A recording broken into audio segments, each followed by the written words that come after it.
Alright, let's get to it.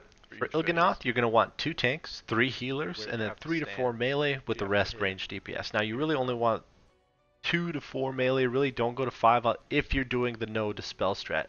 And what that allows you to do is basically conserve the space that you have available around the boss when those beams come up and they take up the room, even if you're doing this Warlock gate thing. We actually end up having to adjust our Warlock gates throughout our pulls just based on how that's going. So what you're actually seeing here at the start is we do a hunter reset at the very beginning, so they shoot the boss and then quickly feign into session so that the Warlocks can get up there, place their gates without pulling the boss, and then back up and have time to do their opener.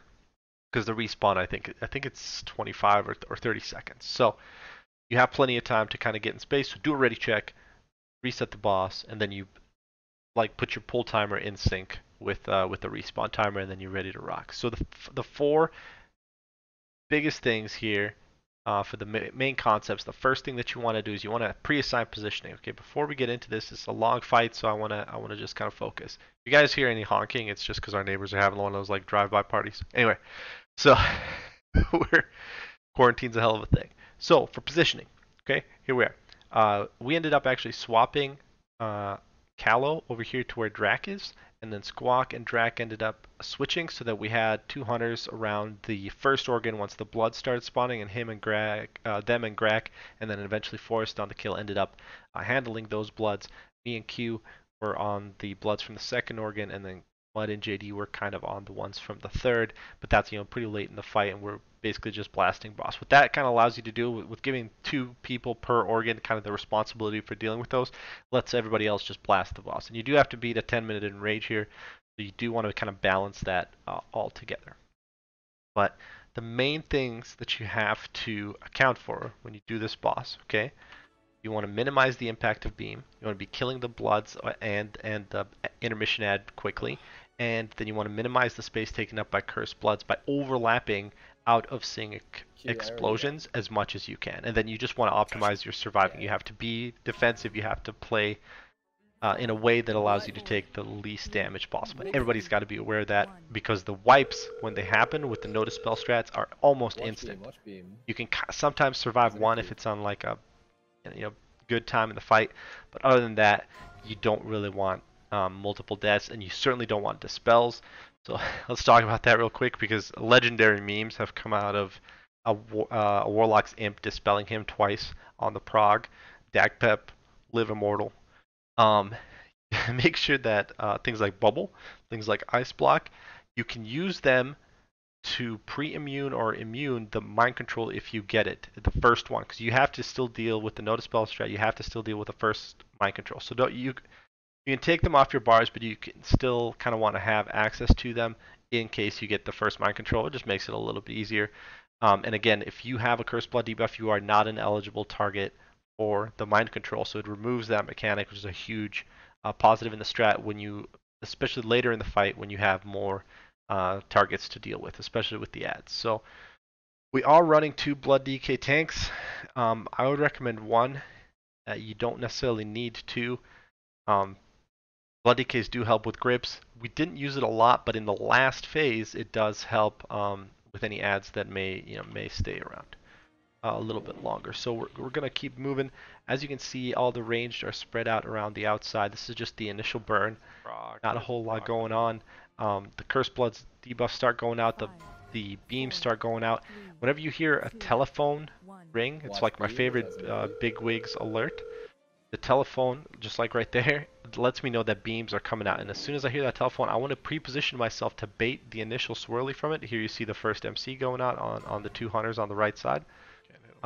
Warlocks and mages take care of that. But when you hear that telephone, you want to pre-position so that you bait the beam swirly. Okay?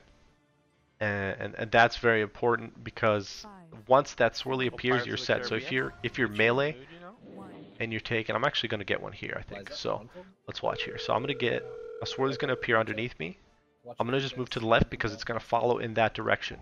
Okay? And then I'm going to kite it back around to minimize kind of the distance there, and I get pretty lucky. So all right, we'll pause right here. So we just killed Il'gynoth for the first time. This is my responsibility as a shaman, as an elemental shaman. I'm kind of on bitch duty for this entire fight.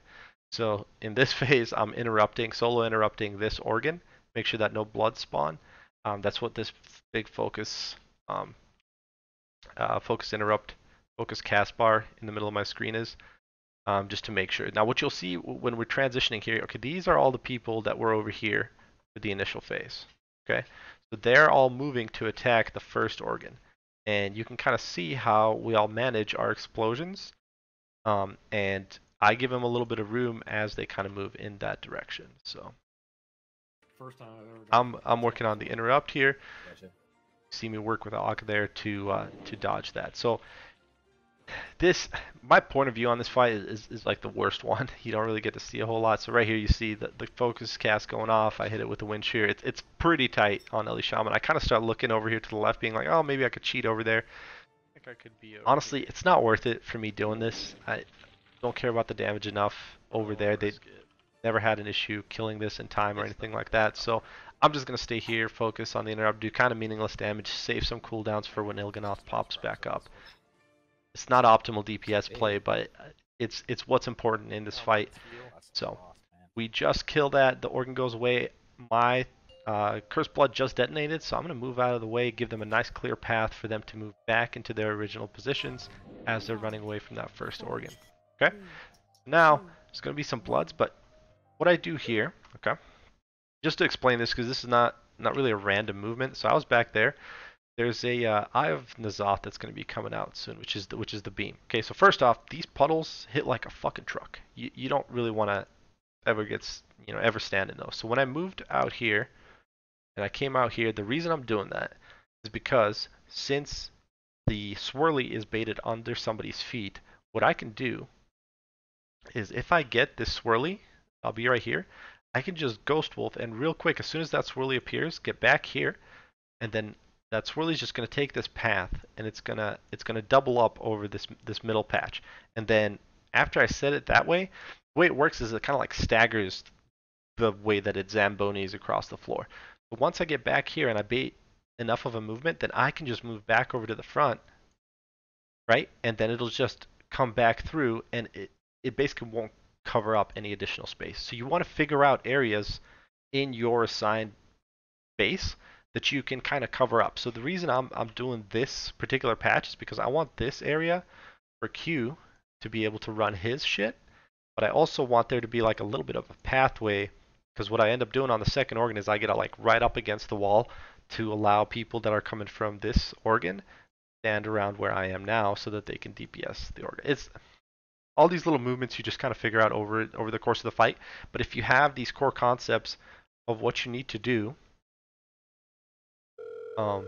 it'll be a lot better. Q and I actually end up being pretty well in sync on our detonations here, so we aren't able to do some of the stacking that we've done on previous pulls. But you have to work with that. You have to be ready to make adjustments like that on the fly. So there's not a lot more to this fight, but you can kind of see, bloods are starting to come out on the right. It's getting a little bit more hectic.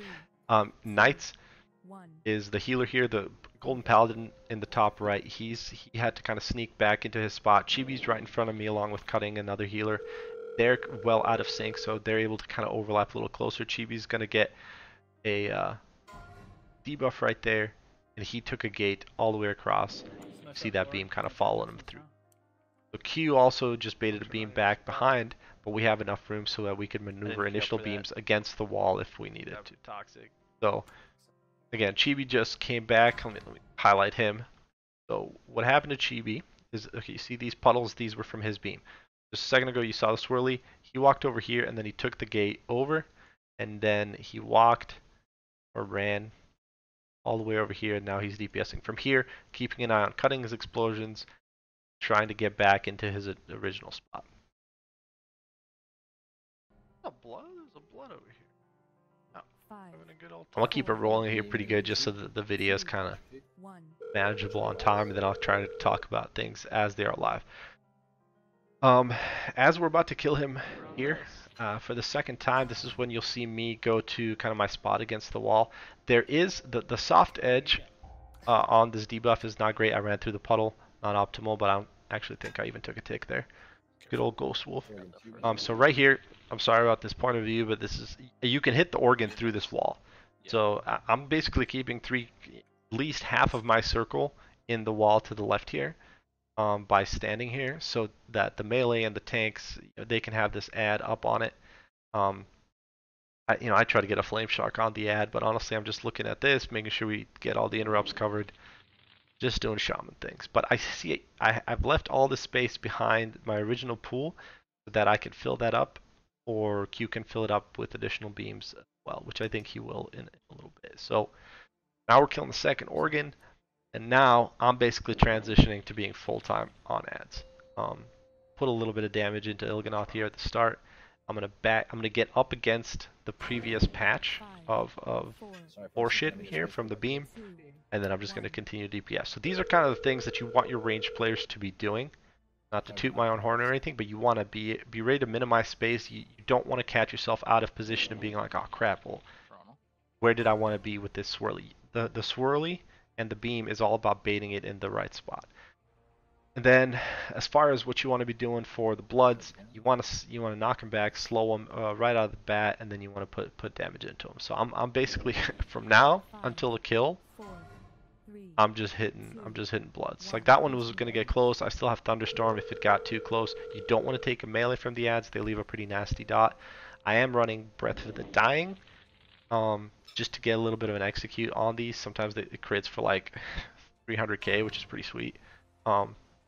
But the other thing, you don't want too many people doing that. You want most people to be focused on boss damage. We have, I believe, Drak, who's a hunter on the first organs. The first organ ads, I believe he's also running it, so he gets to do it basically from when the first organ dies on. So it's a pretty good essence for people that are dedicated to the ads. But you want hunters to be running binding shot, obviously putting down tar traps regularly, shamans, earth binds, knockbacks, all that kind of stuff to control these ads, give people the space that they need to DPS.